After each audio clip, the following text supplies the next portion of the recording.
یہ قیام امام حسین کا مقصد بیان کرتی ہے۔ امام کے اس کردار کو آیت بیان کر رہی ہے، یا یوں کہوں امام حسین اپنے کردار سے قرآن کی اس آیت پر عمل کر رہے ہیں۔ توجہ فرمائیں گے، امام اس آیت پر عمل کر رہے ہیں۔ کیا آیت ہے؟ بہت توجہ چاہیے، شاید میرے پوری اس عالمی تقریر کا یہ مقصد ہو کہ مقصد قیام امام حسین ہے۔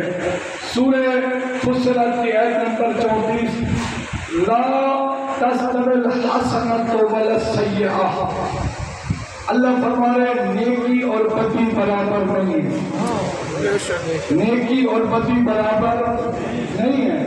فرمایا فَإِذَا الَّذِي بَيْنَكَ وَبَيْنَهُ عَدَاوَةٌ كَأَنَّهُ وَلِيٌّ حَمِيمٌ، فرمایا نیکی اور بدی برابر نہیں ہے۔ جب تمہیں کسی دشمن کا سامنا ہو تو اس کے ساتھ ایسا برتاؤ کرو کہ وہ تمہارا گہرا دوست بن جائے۔ مفہومی ترجمہ ہے اس آیت کا۔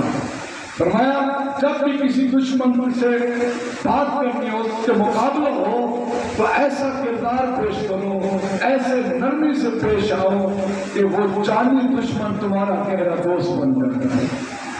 اب آئیے یہ کردار امام حسین علیہ السلام نے اپنی دشمن کے فوج سے اپنے ہاتھوں سے پانی پلا کے پیغام دیا، میرے ماننے والوں میری سیرت کو یاد کرنا۔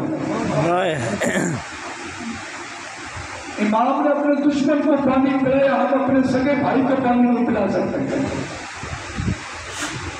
وہ جو ہے میں کیا کہنا چاہتا ہوں کہ امام علیہ السلام نے دشمن کو اپنے ہاتھوں سے پانی پلایا اور پیغام دیا، خدا کریں گے مومن کا احترام کرنا، رشتہ داروں کا احترام کرنا، چھوٹی چھوٹی بات پہ غصے نہ ہو جانا، لڑائی نہ کرنا۔ فرماتے میں تو وہ ہوں دشمن کو بھی اپنے ہاتھوں سے پانی پلاتا ہوں۔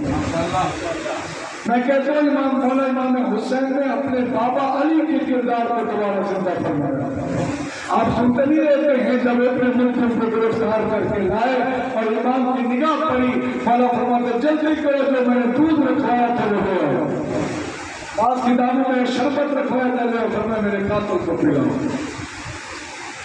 ہم ان کو ماننے والے جو اپنے قاتل کو بھی شربت پلاتے ہیں، اور ہمارے درمیان اپنے کتنے جھگڑے، کتنا عرصہ گزر جاتا ہے، بھائی کے گھر نہیں جاتے، کوئی بھائی سے ناراض ہے، کوئی بہن سے ناراض ہے، کوئی والدین سے ناراض ہے، کوئی چچا سے ناراض ہے۔